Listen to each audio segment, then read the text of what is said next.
Salut à tous et bienvenue dans cette émission dans laquelle on va parler estimation. Parce que je pense que vous le savez, en investissement, on essaye souvent d'estimer les choses. Par exemple, on essaye d'estimer quel va être le rendement de notre portefeuille boursier sur les 10 prochaines années. Ou bien on essaie d'estimer quel est le risque maximal de notre portefeuille. Est-ce que c'est plutôt 20% de perte, 30% de perte, 50% de perte? Ce sont des chiffres qui sont très difficiles à estimer. Alors, pour démarrer cette émission, on va bien sûr revenir, ne vous inquiétez pas, sur l'investissement un peu plus tard, mais on va démarrer par des exemples beaucoup plus simples. Par exemple, quelle est la probabilité d'obtenir un 6 avec un dé en un seul lancer? Bon, ça paraît plutôt facile. Un peu plus compliqué, quelle est la distance de freinage d'un véhicule lancé, enfin d'une voiture en l'occurrence, lancée à 90 km/h? En général, il y a 3 manières de faire.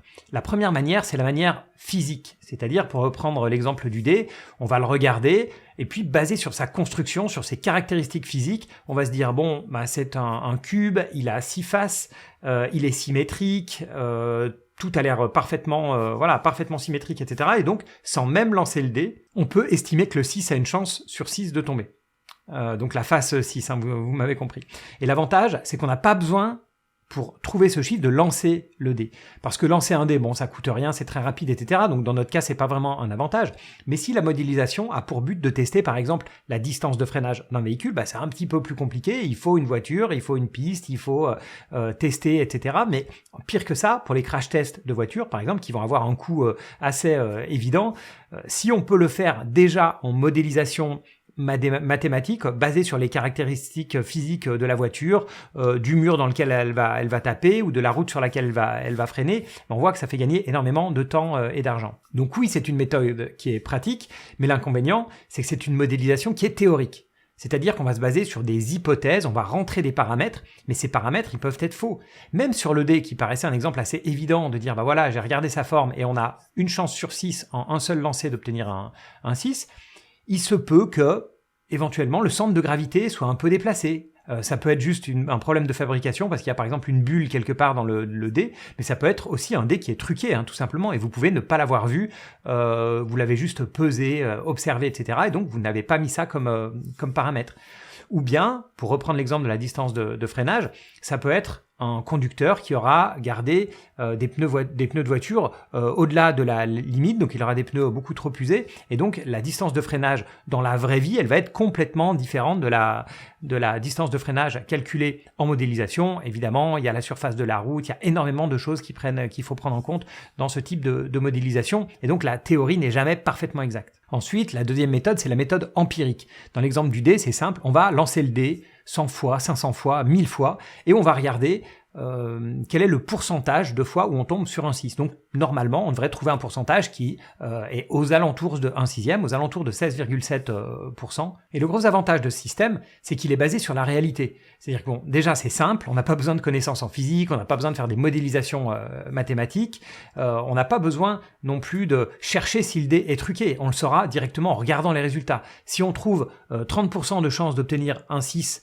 basé sur 1000 lancers, on peut très fortement se douter que le dé est truqué, et on n'a pas besoin de savoir si le centre de gravité a été déplacé ou pour la manière dont il a été truqué. En fait, juste en observant, donc c'est pour ça que je parle de manière empirique, hein, juste en observant les 1000 lancers, on va savoir qu'on a 30% de chance de tomber sur un 6, alors que pour revenir à la première méthode, qui était la méthode de modélisation, si vous voulez, basée sur des caractéristiques physiques, on aurait pu clairement passer à côté du fait que c'est un dé truqué. Si maintenant je reviens à mon deuxième exemple, qui était les distances de freinage, c'est la même chose. On n'a pas besoin d'être docteur en physique, de savoir de quelle matière exactement sont faits les pneus, d'étudier la route en détail pour savoir, pour tester la distance de freinage. On fait le test un certain nombre de fois, peut-être avec plusieurs voitures sur différentes surfaces, bon, peu importe. Et donc, on aura une distance, peut-être une distance moyenne. Mais parmi les inconvénients qu'on a, c'est le fait que ça reste basé uniquement sur un nombre limité d'observations. Par exemple, si on lance un dé 1000 fois, on va obtenir un résultat qui va être valable pour ce dé. En fait, donc si c'est un dé par exemple qui n'est pas truqué, on va tomber sur 16,7, on va lancer sur un tapis vert, de casino, on va obtenir 16,7, ou bien on va obtenir, dans mon exemple de dé truqué, on va obtenir 30% de chance de tomber sur un 6, mais ce sera valable uniquement dans ce contexte-là, avec ce dé-là. Peut-être qu'avec un autre dé qui, lui, sera truqué ou non truqué, on va trouver autre chose. Peut-être, même si on connaît la réponse, mais peut-être que sur un autre tapis qui va avoir une matière différente, le 6 va plutôt va tomber plus ou moins souvent. D'ailleurs, je dis que c'est peu probable, mais oui et non, parce que vous savez, sur le 6, sur le dé, il y a malgré tout 6 trous, et il y a un seul trou sur le 1 et 2 sur le... Donc peut-être que si le tapis est un peu plus rugueux, peut-être que voilà, ça va changer le résultat qu'on va trouver, et peut-être qu'il n'y aura pas 16,7% de chance de tomber sur un 6, mais 15,8, etc. Et ça, c'est le gros problème. Évidemment, c'est sur la distance de freinage, ça, on le voit clairement, on va tester une voiture, peut-être 2 ou 3 voitures, pareil pour les pneus, etc., peut-être sur 2 routes différentes, mais on pourra jamais tout tester. On pourra jamais tester quand il fait moins 10 degrés, quand il fait plus 20, quand c'est sur du sable, de la neige, une route un petit peu usée, les 4 pneus usés de la même manière, un qui est un peu plus usé que les autres, etc. Donc même si ces tests ont été effectués de la meilleure manière possible, voilà, il se peut qu'on vous trouviez un chiffre, mais que finalement ce chiffre pourra pas être utilisé par quelqu'un qui va rouler 4 mois de l'année sur des routes enneigées. Bon, c'est de plus en plus rare, hein, on est d'accord, de rouler 4 mois de l'année sur des routes enneigées, mais bon, vous voyez ce que là où je veux en venir, c'est que il faut vraiment, pour qu'on puisse utiliser ce chiffre, que les conditions dans lesquelles on veut obtenir ce chiffre soient exactement les mêmes que la personne qui va regarder ce chiffre plus tard. Si on vous dit pour freiner c'est X mètres, il faut que ça serve à quelqu'un pour peut-être des observations concrètes, hein, respecter des distances de sécurité, etc. Et on n'a pas les moyens vraiment d'être sûr que nos utilisateurs, si vous voulez, vont utiliser exactement les mêmes voitures, pneus, routes, etc. Donc voilà pour les 2 premières méthodes. La méthode plutôt physique, modélisation, la méthode empirique, vraiment où on va tester sur le terrain. Et la 3e méthode, c'est la méthode subjective. Alors, je pourrais appeler ça la méthode du doigt mouillé, le pifomètre, etc. En fait, c'est un petit peu plus que ça. C'est pas du hasard, c'est vraiment basé sur les connaissances qu'on a, sans faire trop de recherche. On peut arriver à estimer quelque chose, ce que les anglo-saxons appelleraient guesstimate, vous savez, voilà, ce côté un peu, alors, on peut traduire ça par pifomètre, mais à nouveau, c'est pas le bon terme, on estime ça un petit peu au jugé. Donc je prends le dé, par exemple, sans faire de modèle mathématique, sans observer de près le dé, etc., vous allez me dire que ça va être à peu près, ou exactement d'ailleurs, une chance sur 6. Pareil pour la distance de freinage d'une voiture. Alors là, c'est un petit peu plus complexe. Et vous n'êtes pas docteur en physique, moi non plus, on n'est pas des pilotes, on n'est pas, voilà, on est juste quelqu'un de lambda qui essaye de répondre à une question. Donc la partie modélisation, on l'a pas, on n'est pas des scientifiques entraînés là-dessus. Après, sur la méthode empirique, je pense que vous n'avez jamais eu à piler à 90 km/h sur une route, et même si ça vous est arrivé parce qu'il y a un sanglier qui traversait devant vous, j'imagine que vous n'allez pas retourner sur la route, mesurer la distance de freinage. Donc on est d'accord que, a priori, vous et moi, on n'a ni la partie modélisation pour nous aider, ni la partie empirique, on n'est pas allé piler et mesurer derrière la distance de freinage. Et pourtant, si je vous demande quelle est la distance de freinage d'une voiture qui est lancée à 90 km/h, il est très probable que vous allez trouver une distance qui n'est pas délirante. Par exemple, moi si on me pose la question, je vais me dire, 90 km/h, je pile, ça va pas, je sais bien que je vais pas m'arrêter en 20 ou 30 mètres. Et à l'inverse, je me doute bien que je vais pas dépasser les 100 mètres. Donc déjà, on va être entre 20-30 mètres et 100 mètres en valeur extrême, et on peut essayer de trouver, de se dire, le milieu de ça, ça doit être peut-être la bonne distance. Donc on fait 20 plus 100 divisé par 2, ça fait 60. Donc on va dire, à nouveau au pifomètre, on va dire, peut-être qu'à 60 mètres, on devrait mettre à peu près 60 mètres pour s'arrêter. Et il se trouve que vraiment, de manière un peu, ou même totalement subjective, on va tomber sur un chiffre qui est pas si loin que ça de la vérité. Et d'ailleurs, en cherchant des infos sur le net pour savoir le temps la distance de freinage, alors souvent c'est temps de réflexe inclus, je suis tombé sur des chiffres qui vont de 40 mètres à 81 mètres. Et c'est là où on se dit, finalement, entre des tests où on va tester des centaines de freinages ou bien des modélisations mathématiques hyper compliquées, tout ça pour trouver entre 40 et 81 mètres, voilà, je pense que un peu au doigt mouillé, j'aurais pu trouver à peu près ce type de distance. Et si on passe maintenant à l'investissement, c'est exactement la même chose. En fait, on a aussi ces 3 méthodes. Il y a aussi la méthode de modélisation, il y a aussi la méthode empirique, de regarder dans la réalité ce qui se passe, et puis la méthode très subjective, qui est, on est d'accord, la méthode employée par la plupart des gens en investissement. Et là, je parle de méthodes qui sont utilisées pour estimer des rendements de portefeuille, pour estimer le prix d'une action, ou bien le risque d'un portefeuille. Commençons par la première méthode. Évidemment, les modèles physiques, les modèles mathématiques, qui sont très utilisés, vous le savez, en finance, surtout chez les professionnels. Ils sont utilisés sur les produits dérivés, ils sont utilisés sur les produits de taux principalement, mais aussi sur les actions. Sur les produits de taux, bon, les produits dérivés, vous savez, on a Black & Scholes, etc., on a toutes ces formules-là. Sur la partie d'une obligation, on voit bien qu'une obligation qui nous paye un coupon de 5% tous les ans, mais avec un risque de défaut qu'on estime à 2%, on peut calculer le prix théorique de cette obligation et donc le rendement qu'on va obtenir dans la durée.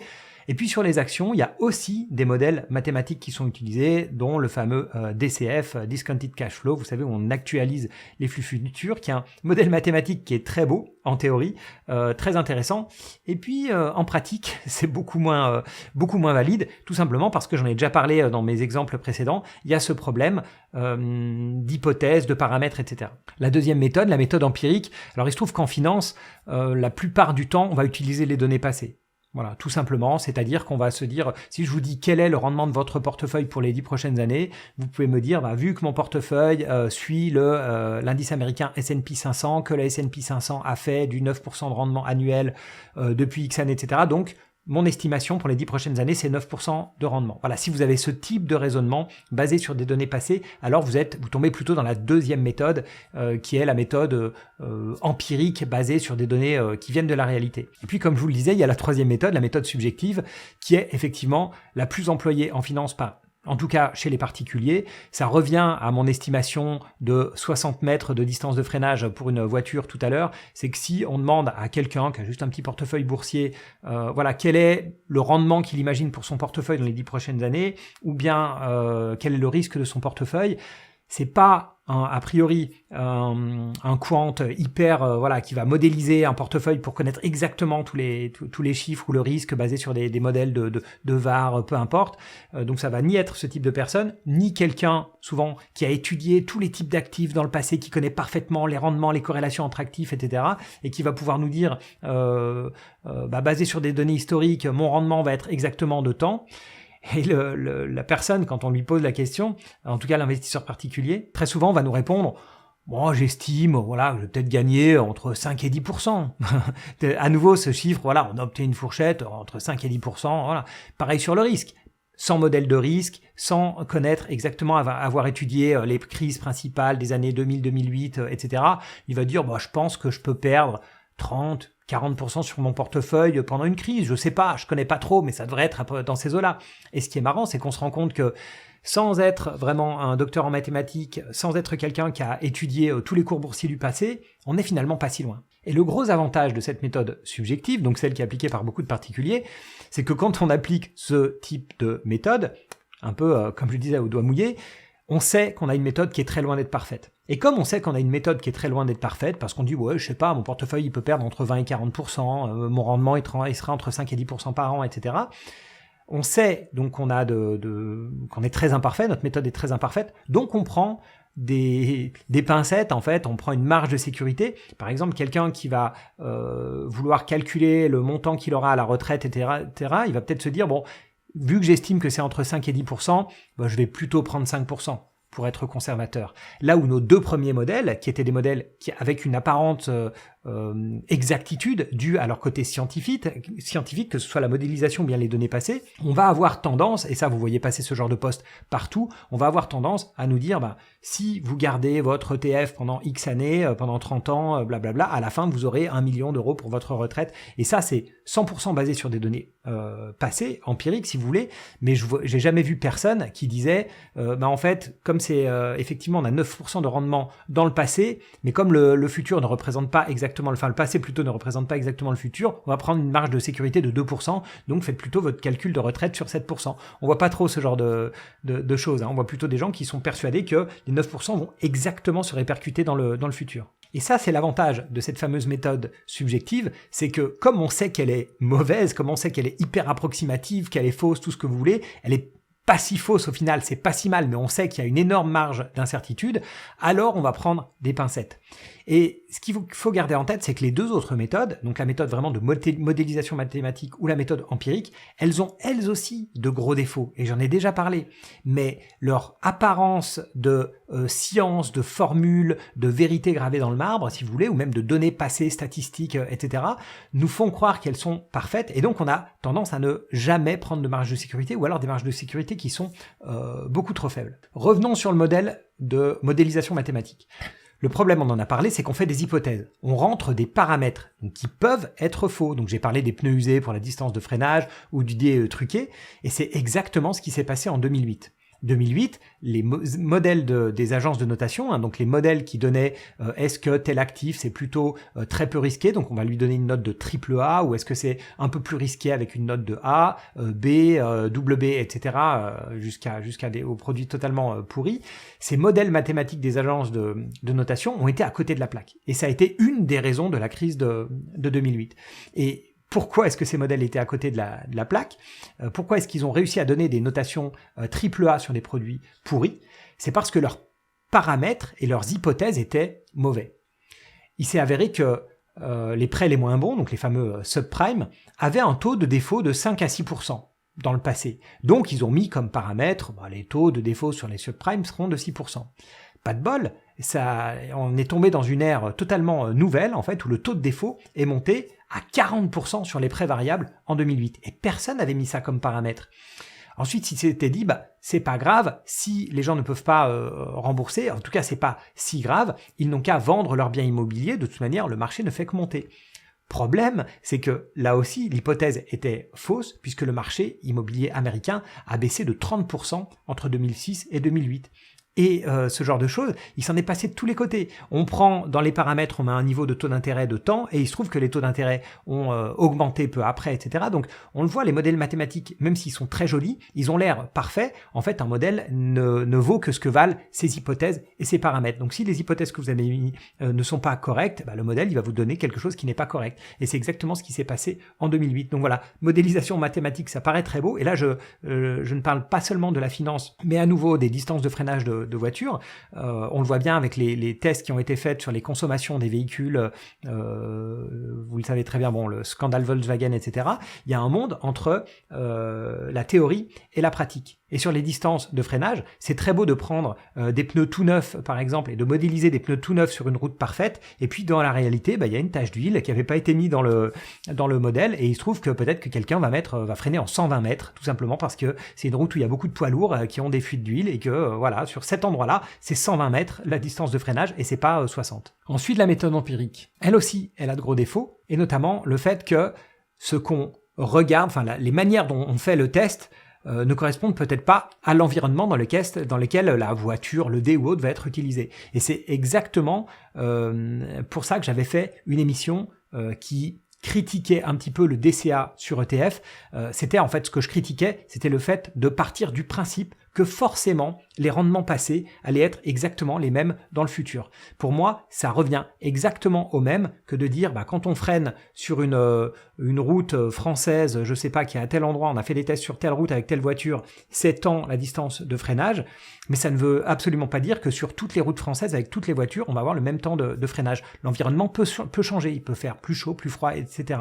Et pour moi en bourse, c'est la même chose. L'environnement peut changer. On a effectivement un taux de rendement du S&P 500 qui est historiquement entre 9 et 10%, on va dire, sans prendre en compte l'inflation. En prenant en compte l'inflation, on est plutôt en dessous de 7%, mais ça ne veut pas dire que ça va continuer pour le futur. On sait qu'on a, le changement climatique qui va venir, enfin ça c'est ce que j'avais déjà cité dans mon émission, hein. On a le changement climatique, on a la démographie, etc. Donc peut-être que ça va changer. Alors, on se doute qu'on va pas passer de 9% de rendement à moins 10% de rendement sur 20 ans, hein, mais peut-être que le rendement va décroître ou augmenter, je ne sais pas, peut-être que la transition énergétique va faire augmenter les rendements parce qu'il y aura énormément d'investissements à faire dans plein de domaines qui vont être géniaux, ou peut-être que l'intelligence artificielle va permettre de booster les rendements parce que il y aura plein d'applications qu'on va trouver qui vont permettre aux entreprises d'augmenter leurs marges, je sais pas du tout, ou de baisser leurs coûts, peu importe. Donc on sait pas, mais l'environnement peut changer et il se peut que les données passées, ou les données futures plutôt divergent par rapport aux données passées.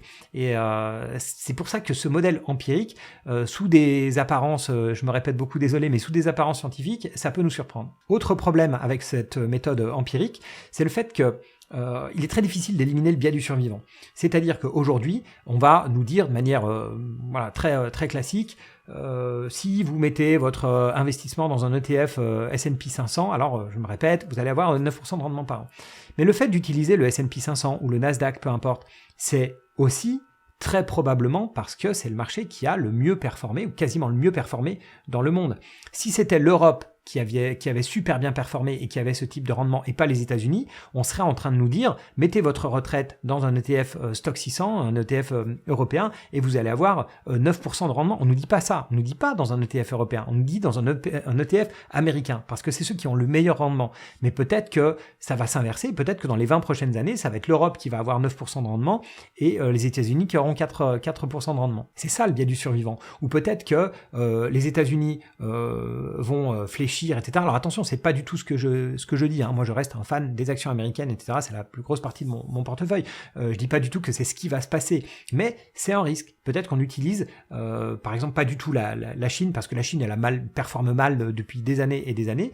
Mais si la Chine avait super bien performé, on nous dirait aujourd'hui, un portefeuille standard, il doit avoir peut-être 30% ou 40% de Chine. Aujourd'hui, on nous le dit pas du tout. Pourquoi ? Parce que la Chine a mal performé. Mais peut-être que dans le futur, il faudra réellement avoir 20, 30, 40% de son portefeuille sur la Chine si on veut vraiment très bien performer. Donc vous voyez, ce biais du survivant, c'est aussi un gros problème quand on utilise des données empiriques. L'idée ici, et c'est pour ça que je fais cette émission, c'est que quelle que soit votre méthode, surtout si vous avez les deux méthodes qui se rapprochent le plus de méthodes scientifiques, soyez prudent et doutez de vos modèles. C'est pas parce qu'un modèle vous donne un chiffre précis, que ce soit un chiffre basé sur le passé ou un chiffre basé sur une modélisation mathématique qu'il est juste. C'est pas parce qu'on vous donne un chiffre avec 4 chiffres après la virgule qu'il est plus juste qu'un chiffre qui va être une estimation entre 6 et 8% par exemple. C'est pas parce qu'on vous dit 7,2698 que c'est plus juste. Et pourtant, on a tendance à confondre justesse et précision. Je vous le rappelle, j'adore cette image-là. C'est comme une cible, si vous voulez. Vous pouvez avoir quelqu'un qui va viser au centre, mais de manière assez peu précise. Donc vous allez avoir les points qui vont être autour du centre, mais éloignés peut-être de 1 à 2 cm. Et puis vous pouvez avoir quelqu'un qui a un fusil extrêmement juste, c'est-à-dire qui tire toujours à peu près au même endroit, mais très loin du centre. Donc vous allez avoir toutes vos balles qui vont être, si vous voulez, à 10 cm du centre de la cible, mais très regroupées les unes entre les autres. Et les modèles mathématiques, ils ont souvent ça. C'est-à-dire que les modèles mathématiques, ils vont vous donner une apparence de précision, parce qu'ils vont vous donner des chiffres qui paraissent très précis, mais au final, vous serez loin du centre de la cible. Essayez de toujours garder du bon sens. Le bon sens, ou plutôt le manque de bon sens, c'est ce qui a expliqué la plupart des crises boursières. C'est vrai pour toutes les bulles, dont l'éclatement de la bulle Internet. C'est vrai pour la plupart des crises, comme en 2008, etc., de se baser à 100% sur des modèles mathématiques pour nous dire si un produit est risqué ou non, sans vraiment fouiller ce qu'il y a au fond de ce produit, comme toutes les CDO, MBS, etc., tous ces produits exotiques autour des subprimes. Donc voilà, le bon sens, garder du bon sens. Et finalement, parfois, la méthode subjective, elle n'est pas si mauvaise que ça. Voilà, merci à tous de m'avoir écouté. N'oubliez pas de laisser un like si ça vous a plu. Si vous m'écoutez en podcast, toujours sympa de mettre un petit, idéalement 5 étoiles avec un petit commentaire. C'est toujours super sympa. Et moi, je vous dis à bientôt pour d'autres émissions.